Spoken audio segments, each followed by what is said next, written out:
আসসালামু আলাইকুম। অনেকদিন ধরে ছাদে ভিডিও কল করতেছি না। কারণ আমরা আমাদের ছাদে অনেকগুলো আপগ্রেড আনার চেষ্টা করতেছি।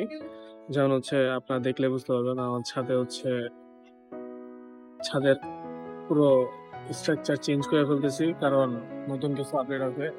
নতুন কিছু কাজ করবো ছাদের মধ্যে। এর মাঝখানে যায় না। ছোট অল্প আপডেটের মধ্যে হচ্ছে লাল পাত্তি কবুতরগুলো হচ্ছে এবার ডিম দিছে। হয়ে গেছে, ডিমের বয়স ৩-৪ সপ্তাহ হয়ে গেছে। আমাকে এই রাতাটা হচ্ছে ছুটে গেছে রাতার ইয়া থেকে। তো সে কবুতরের খোপের সামনে হচ্ছে দৌড়াদৌড়ি করতেছে। ছাদের যেহেতু কাজ করতেছি এই জন্য এখন ছাগলের শেডটা কবুতরের শেডে শিফট করছি।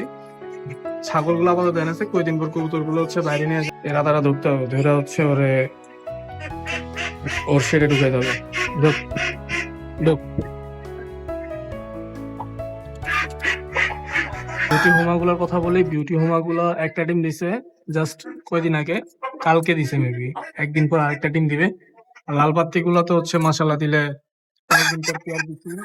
পেয়ার দেওয়ার ভাতা সাথে সাথে হ্যাঁ হ্যাঁ বলতেছে।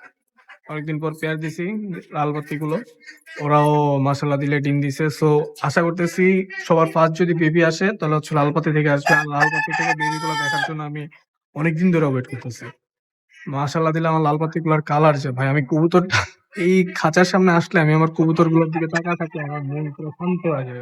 সবাইকে ভালো লাগে। লিভার টনিক দিছি, লিভার টনিক পেয়ারটা দেখেন হচ্ছে লিভার টনিক দিয়ে রাখবো। তারপর হচ্ছে কেমিক্যাল কোর্সটা করাবো। অনেকদিন হচ্ছে কবুতর গুলো কেমিক্যাল কোর্স করে উফ, লাল পাত্তি জোড়াটা ভাই, ওরা ওর মতো হচ্ছে হলো ডিমে বসে আছে। যদিও ডিমগুলো চেক করতে হবে যে ফার্টেল আসছে নাকি, ডিমে ব্লাড আসছে নাকি দেখতে হবে।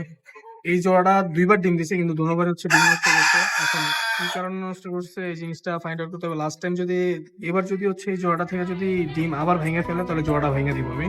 কিন্তু জোড়া অনেক সুন্দর, কবুতরের জোড়াটা দিছি, জোড়াটা অনেক সুন্দর।